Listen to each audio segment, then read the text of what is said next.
কিয়ামতের দিন সর্বপ্রথম কোন আমলের হিসাব নেওয়া হবে? কুরআন ও সহিহ হাদিসের আলোকে আজকের আলোচনা। আসসালামু আলাইকুম ওয়া রাহমাতুল্লাহ।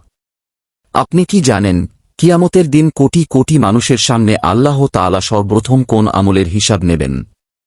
যদি সেই আমল ঠিক থাকে, তাহলে অন্য আমলও গ্রহণযোগ্য হওয়ার আশা থাকে। আর যদি সেই আমল নষ্ট হয়, তাহলে বড় ক্ষতির আশঙ্কা রয়েছে। আজ আমরা কুরআন ও সহিহ হাদিসের আলোকে সেই গুরুত্বপূর্ণ বিষয়টি জানব। তাই ভিডিওটি শেষ পর্যন্ত দেখুন।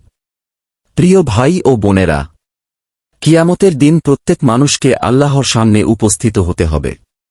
সেদিন কারো সম্পদ, ক্ষমতা বা পরিচয় কাজে আসবে না। কাজে আসবে শুধু ঈমান ও নেক আমল।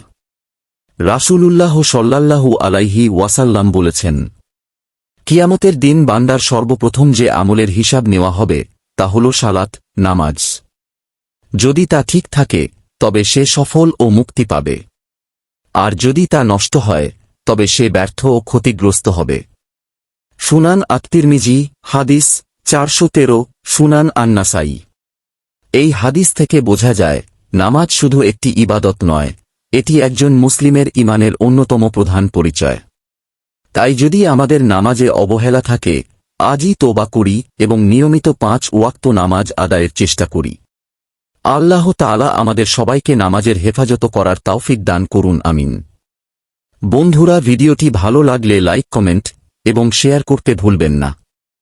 বন্ধুরা, ইসলামিক ইতিহাস সম্পর্কে আরও কিছু জানতে চাইলে কমেন্টে মতামত জানাবেন।